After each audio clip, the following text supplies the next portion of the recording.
Hello everyone दोस्तों, जैसे आपको पता ही है कि revision test paper RTP 2026 release हो चुके हैं इंस्टीट्यूट की वेबसाइट पे।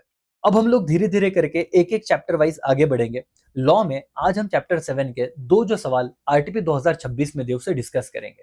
बहुत बार जब हम सवाल देखते हैं तो हमें लगता है कि सर हमें इसका आंसर आएगा नहीं आएगा, और कुछ बच्चों को ना चैप्टर भले उन्होंने क्लास में कर लिया है फिर भी रिकॉल नहीं होता, तो पैनिक होते हैं। पैनिक नहीं होना है। एग्जाम तक जो भी आप सीख रहे हो बेटा, आप विनिंग विन विन पोजीशन में ही हो। आपको कुछ खोने जैसा है ही नहीं। एग्जाम हॉल में हमें सब चीजें याद आनी चाहिए। चलो अब देखते हैं कि इंस्टीट्यूट ने कौन सा सवाल पूछा है। दोस्तों, पहले मैं आपको बता दूं कि इस पर्टिकुलर क्वेश्चन नंबर 22 में क्वेश्चन 23 तो बहुत ईजी है। चार चीजें उन्होंने आपको कही कि इसके बारे में जरा बताइए। मैं उसको सीधा आपको लर्न करवा के दूंगा। अभी आरटीपी 26 का ये चैप्टर का लोड खत्म हो जाएगा। But question 22 case study based question है, जहां पे मैं आपको बता दूं कितने सेक्शंस का रेफरेंस दिया है इंस्टीट्यूट ने। सेक्शन 11, सेक्शन 12, ये तो बहुत इजी सेक्शन है। बहुत इजी करके है ना, इसमें आपको ये दोनों के बारे में बातचीत करनी है, तो ये भी कहीं ना कहीं रिवाइज हो जाएगा। और एक सेक्शन है सेक्शन 134, और जिससे आपको इस केस स्टडी का आंसर मिलेगा। तो सेक्शन के साथ मैं बात करूंगा, आपको सारी चीजें इंस्टीट्यूट के लैंग्वेज में बताऊंगा। बट आप थोड़ा टाइम दीजिए और उसे देख के खत्म कर दीजिए। एवरीवन, क्या आप रेडी हो? Yes sir. क्वेश्चन समझ लेते हैं पहले तो। देखिए दोस्तों, क्या हुआ। Mister Anil Drew bills of exchange in Kolkata on mister Bimal, resident of New York. तो भाई जो बंदा है मिस्टर अनिल नाम का, उसने बिल्स ऑफ एक्सचेंज ड्रॉ किया है। ठीक है, ओके। कोलकाता में किस पे ड्रॉ किया है सर? बिमल पे, जबकि ये बंदा जो है जो न्यूयॉर्क में रहता है। Okay, and made it payable in Delhi. तो ये तीन चीजों पे ध्यान देना कि कहां पे वो बना, तो कोलकाता में। कहां पे पेएबल है? दिल्ली में। और यही से आपको सेक्शन 134 इसका आंसर देगा। ठीक है sir. On maturity the bill was dishonour. पैसा दिया नहीं, किसने नहीं दिया सर? बिमल ने।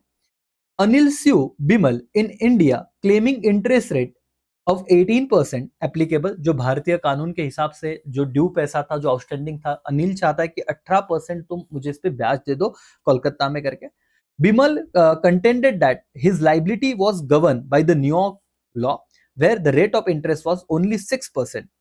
Decide the liability of Bimal with reference to provision of the negotiable instrument act 1881। जब ऐसे सवाल आते हैं ना, with reference to provision of the negotiable instrument act, यहीं पे कुछ बच्चे टेंशन में आ जाते हैं। उनको लगता है सर हमने पढ़ा तो था बट इतना भी याद नहीं आ रहा।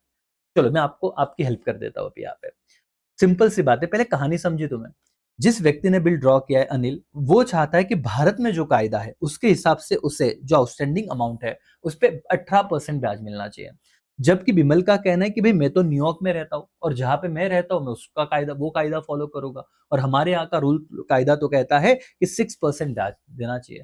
आपको सीए फाउंडेशन सेंटर में जाना है और आपको कहा है कि प्रोविजन जो आपने पढ़े हैं उसके हिसाब से बताइए। दोस्तों, पहला पैराग्राफ तो सेक्शन 11 और 12 के बारे में बात करता है, और फिर सेक्शन 134 एग्जैक्ट आपको आंसर देगा। चलो यहाँ पे आके देख लेते हैं बहुत ही आराम से, और आपको याद आएगा, बिल्कुल टेंशन नहीं लेना है करके किसी ने भी। और यही पे ध्यान में आ ही जाएगा आपके। देखो पहले सेक्शन 11 क्या कहता है। कोई भी negotiable instrument act, negotiable instrument act 1881 का सेक्शन 11 क्या कहता है कि इनलैंड इंस्ट्रूमेंट क्या है सर?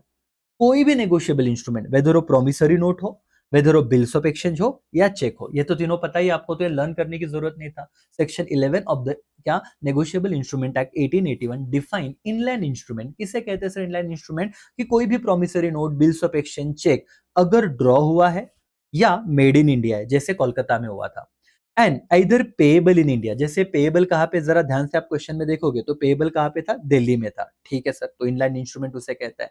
ओके, और draw upon person resident in India. तो भाई पर्सन तो रेसिडेंट इन इंडिया नहीं है, लेकिन दो कंडीशन तो वो सेटिस्फाई हो ही रहा है, और बीच में और दिया है। ठीक है, तो सेक्शन 11 तो आपका डन हो गया। सेक्शन 11 क्या कह रहा था? Section 11 of the negotiable instrument act 1881 define inland instrument मतलब क्या। आगे तुम्हें इस पे ही सवाल है तो अभी ध्यान दे दो। इनलैंड इंस्ट्रूमेंट मतलब क्या? कोई भी नेगोशिएबल इंस्ट्रूमेंट, तीन चीजें आती है, promissory note, bills of exchange और क्या? चेक।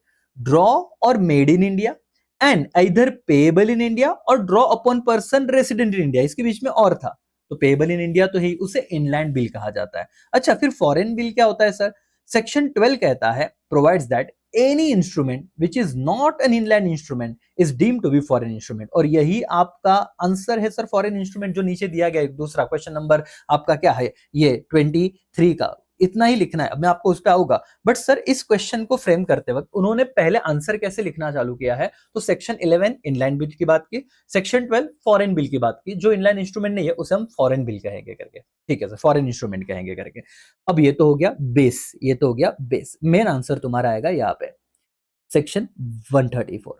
और ये सेक्शन 134 क्या कहता है पता है, ये देखो कि सेक्शन 134 के हिसाब से liability of the maker and liability of the acceptor, यहाँ पे मेकर कौन था बेटा, यहाँ पे मेकर था अनिल और एक्सेप्टर कौन था, एक्सेप्टर था बिमल।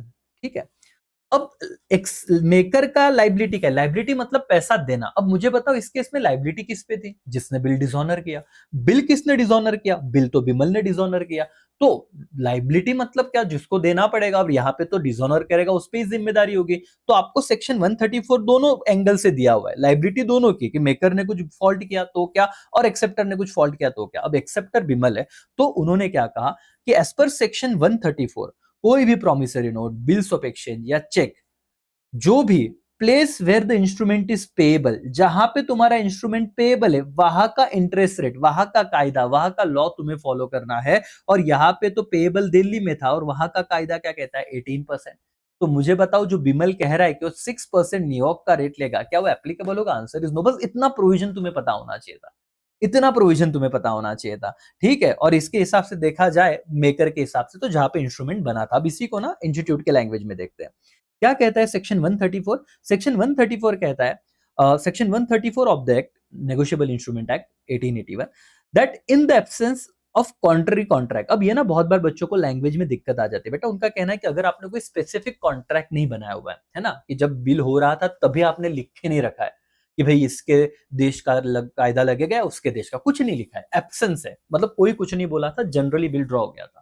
और वैसे मतलब स्पेसिफिक इंटरेस्ट के बारे में, कौन से देश का कायदा ब्याज लगेगा अगर डिसऑनर हुआ, तो इससे आपने पहले कुछ डिसाइड ही नहीं किया। In the absence of what बेटा, एनी कॉन्ट्रैक्ट, कोई कॉन्ट्रैक्ट नहीं था उस पे, the liability of the maker और drawer of foreign promissory note और बिल्स ऑफ एक्सचेंज या चेक, ये तीन वर्ड तो आपको अभी क्या है कि बिल्स ऑफ एक्सचेंज, चेक है ना, प्रोमिसरी नोट, ये तो यूज टू है, इसमें कोई ज्यादा रट्टा मारना नहीं है। तो liability of foreign promissory note, bills of exchange और check is regulated by the law of the place where instrument is made। किसके पॉइंट ऑफ व्यू से बात कर रहे हैं, मेकर के पॉइंट ऑफ व्यू से। जो मैंने आपको कहा था ना कि मेकर के पॉइंट ऑफ व्यू से promissory note, bills of exchange और चेक, उसका लाइबिलिटी कहा आएगा बेटा, place where the instrument is what बेटा, मेड।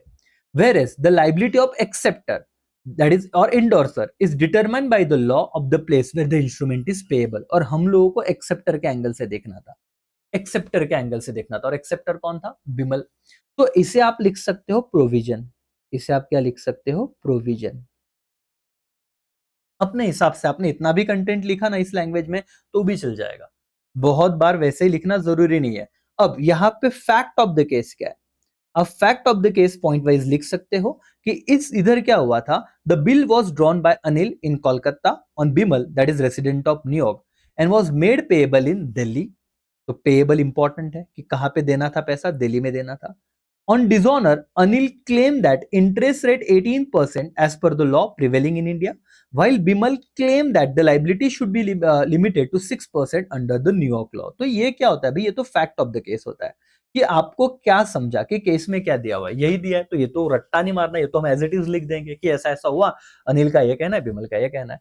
तो कंक्लूजन क्या है सर, तुम्हारा कंक्लूजन है, since the bill was drawn in India but payable in Delhi, the liability of acceptor, acceptor कौन था, Bimal, is govern by the Indian law, that is law of the place of payment, and therefore Bimal is liable to pay interest 18% claim by लिन। इतना लिखो, आपको पूरे 7 marks भी मिल सकते हैं, 7 मार्क्स का केस स्टडी आ सकता है, क्योंकि पता है 14 मार्क्स के सवाल होते हैं।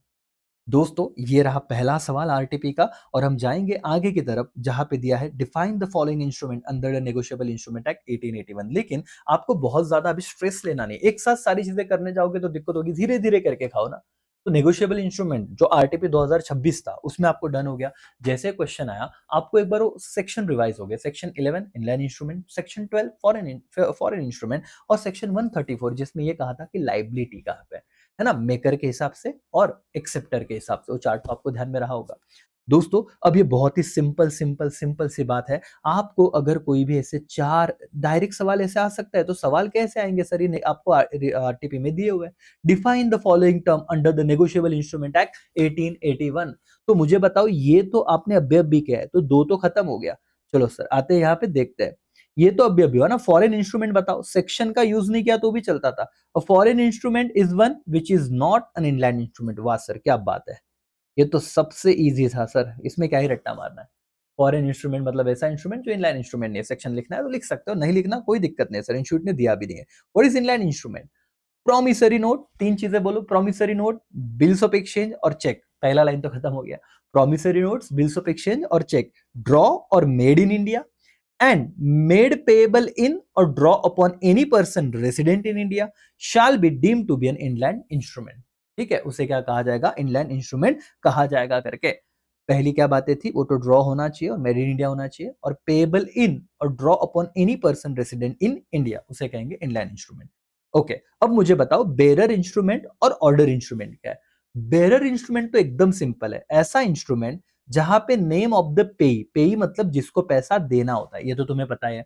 एन इंस्ट्रूमेंट जहां पे it is an instrument where the name of the payee is blank, ये कीवर्ड था कि पेई का नाम ही नहीं लिखा।